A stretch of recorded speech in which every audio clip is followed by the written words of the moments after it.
Vous connaissez cet homme? Est-ce que vous connaissez Izzy Palazón? Frère caché, frère secret de Messi. Homme avec un seul rêve dans la vie, c'est de faire des gros matchs contre le Barça. Joueur du Rayo, évidemment. Adversaire du Barça pour demain. J'espère que vous allez tous bien. Barça, Rayo Vallecano. Petite vidéo avant match. On va revenir sur la conférence de presse rapide aussi de Hansi Flick qui a eu lieu aujourd'hui. Il parle un petit peu l'arbitrage, ce qui se passe en ce moment, la Liga avec hier les polémiques. Qui doit jouer pour ce match? À mon avis, il n'y aura pas de débat. Il faut mettre le 11 type puisque le Barça ne joue pas. La Ligue des Champions le mardi et le mercredi, en tout cas cette semaine. Et pour finir, un pronostic de ma part. D'ailleurs, pour tout ce qui est pronostic, vous le savez, pour toute la Liga, mais pour toute la Ligue des Champions aussi, vous avez un double bonus. Toute la semaine, justement, pour la semaine Ligue des Champions, mais vous pouvez aussi jouer pour la Liga, donc pour le match du Barça. Vous avez donc 100 € offerts plus 10 €. Profitez-en avec le lien dans la description.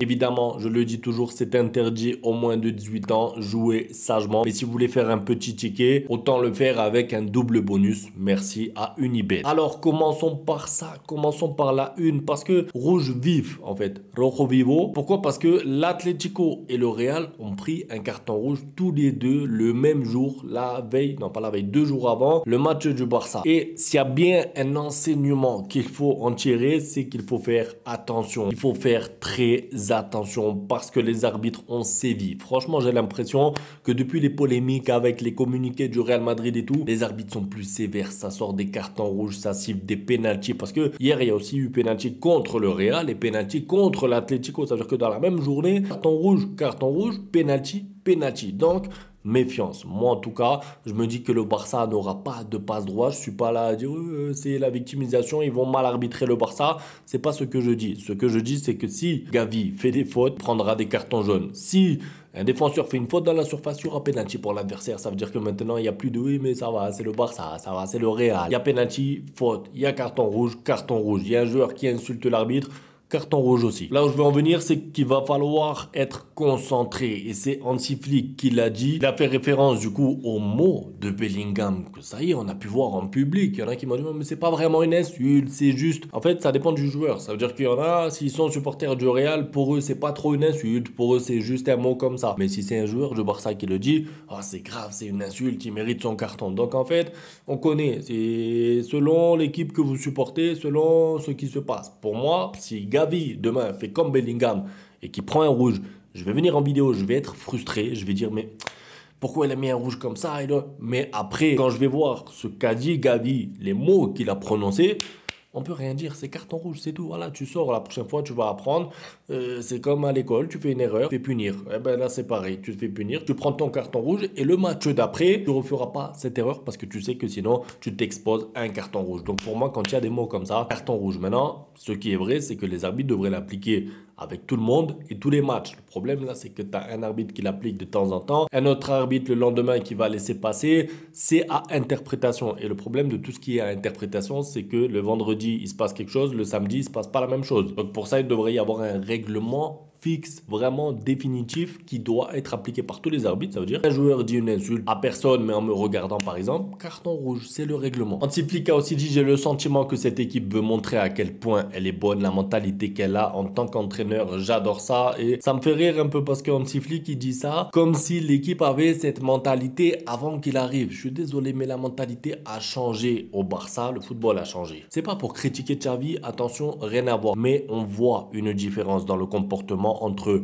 le Barça de la saison dernière et le Barça de cette année. Je parle bien de mentalité, de solidarité, de cohésion, d'envie, d'ambition. Je trouve que l'équipe a beaucoup plus d'ambition affichée clairement, publiquement, quand il y a des joueurs qui disent on veut aller loin en Ligue des Champions et tout. Les joueurs ne sont pas là à se cacher et dire bon on verra. Non, ils ont affiché leurs ambitions, leurs objectifs. Après, tu peux avoir des ambitions et puis tu peux te faire éliminer en 16e, en 8e ou en quart de finale. Ça, c'est un autre débat. Mais en tout cas, l'équipe affiche clairement ses ambitions. Gagner des trophées. La gestion des classicos, parfait. Il y a déjà un trophée qui a été gagné. La Supercoupe, vous le savez, la finale incroyable. Le Barça aurait pu mettre 8-1 au Real Madrid. Donc tout ça, pour moi, c'est la mentalité du Barça qui a changé. Mais elle est en partie grâce à Hansi Flick. Et le fait que Hansi Flick vienne en conférence, remarque ça sans se mettre lui en avant, Moi, je trouve ça admirable parce qu'il y a des entraîneurs qui auraient dit, avec la saison actuelle du Barça, ouais, depuis que je suis arrivé, le Barça va mieux. Depuis que je suis arrivé, on a enchaîné des temps et temps de victoires. Non, lui, il se met pas en avant. Il met en avant les joueurs. Ils ont une mentalité incroyable. En tant qu'entraîneur, j'adore ça, il a dit. Et pour moi, c'est l'une des qualités d'Hansi Flick, c'est qu'il arrive, je sais pas, hein, c'est un talent. Croyez pas, c'est un talent. Il arrive à mettre en avant son équipe tout en se mettant lui en avant par le jeu. Vous voyez, ça veut dire qu'il arrive à publiquement mettre en avant ses joueurs et pas lui, mais dans le vestiaire, c'est lui le boss, c'est lui qui dirige. Mais il fait ça en pleine humilité. Il fait pas ça pour sa gloire personnelle, pour être le meilleur entraîneur du monde. Bref, j'aime beaucoup Hansi Flick, honnêtement. À chaque fois dans la communication, c'est parfait. Et puis dans les choix aussi, même si de temps en temps, je me rappelle, je crois que c'était le match à Osasuna justement où il avait fait tourner, on s'était fait écraser 4-0, 4-1, je sais plus, mais en tout cas le Barça s'était fait rouler dessus. Il y a des choix comme ça de temps en temps. Il a sacrifié des matchs, il a sacrifié des joueurs, il a fait des choix. C'est un entraîneur, il sait pas, il se trompe aussi de temps en temps, c'est normal, mais quand on fait le bilan, en tout cas pour l'instant, c'est bon. Alors le Rayo Vallecano, attention parce que là je parlais d'Izzy Palazon tout à l'heure. Bon, c'est un très bon joueur. C'est un très bon joueur, je rigolais un petit peu parce que c'est vrai qu'à chaque fois qu'il joue contre le Barça, il sort des masterclass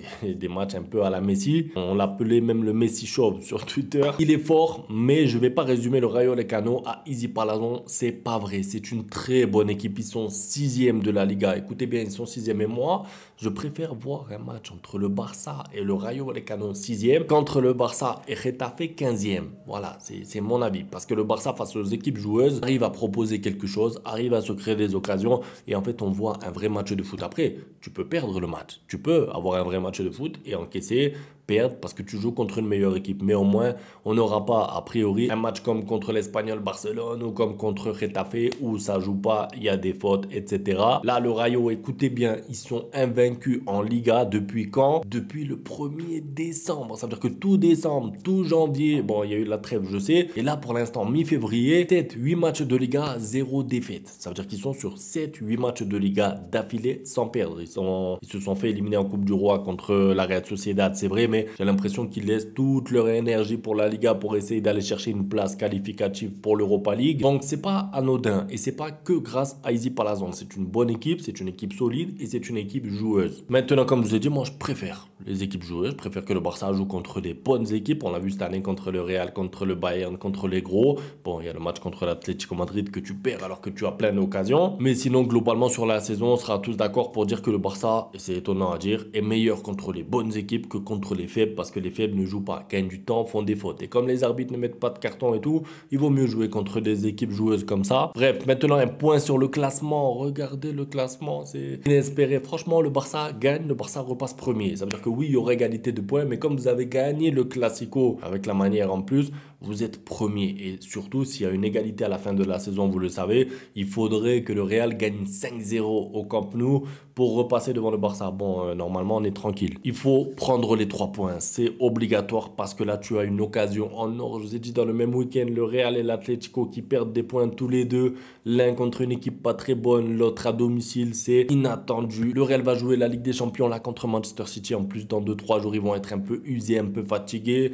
L'Atlético Madrid, à tout moment, ils ont une panne. Ils n'arrivent plus à enchaîner les victoires. Là, tu as quelque chose à faire. Si tu veux gagner la Liga, tu dois aller chercher les 3 points pour ce match. C'est obligatoire. Profitez de ces faux pas. Maintenant, un petit pronostic de ma part. Ensuite, je vous dis qui doit jouer, mais ça va être rapide, expéditif. Pour mon prono, donc ça se passe avec une ibet. Donc 100 € plus 10 € offerts. Ça fait quand même 110, c'est beaucoup du free bet. Je mettrai plus de 2 buts dans le match. Voilà, entre deux équipes joueuses comme ça, je vois pas moins de 2 buts. Je vois pas un partout. Je vois un match avec des buts parce que justement les deux équipes marquent beaucoup de buts cette saison. Le Rayo Vallecano joue bien, on le sait, mais le Barça joue encore mieux. En fait, la cote du Barça avec la victoire, c'est pas que j'ai peur et c'est pas que je fais pas confiance au Barça, c'est que on sait jamais ce qui peut se passer, alors que pour jouer de l'argent, je préfère un peu de sécurité. Comme ça, même si jamais il y a match nul, bon, j'espère pas, que ça finit 2-2, vous avez gagné. Profitez du double bonus donc sur une bête, sinon j'aurais pu mettre aussi Rafinha buteur. Je sais pas pourquoi, je le sens bien pour ce match. La cote est encore plus élevée, mais jouez sagement. Le lien dans la description. Donc, alors pour le 11, franchement, parce qu'on va débattre longtemps, moi j'ai envie de voir le meilleur 11 possible, le 11 type avec les meilleurs joueurs du moment, et les meilleurs joueurs du moment, c'est qui? C'est facile. Koundé, Inigo, Koubarsi, Baldé à gauche, au milieu, pas de Casado parce qu'il est pas très en forme. Moi, je partirais plutôt avec du Pedri, avec du De Jong et avec du Dani Olmo. Pas de Gavi non plus qui n'est pas très en forme en ce moment, c'est pas grave, ça arrive, il rentrera en cours de match, il aura son apport un petit peu plus tard. Et l'attaque, bon, je vais même pas la citer, vous connaissez. En fait, il faut partir avec Léon Cier parce que c'est pas le moment de dire venez, on donne un peu de temps de jeu à lui, venez, on lui donne un peu de... Non, là, les joueurs ont eu du repos, ils n'ont pas joué il y a 3 jours, le Barça joue le lundi, il faut partir avec les meilleurs joueurs à tous les postes pour gagner ce match. C'est tout pour la vidéo, un grand merci à tous pour le soutien, on se retrouve demain pour le débrief du Barça. Ciao. Bang, bang, bang, bang, goodbye. Ustedes pueden aceptar mi negocio o aceptar las consecuencias. Plata o plomo.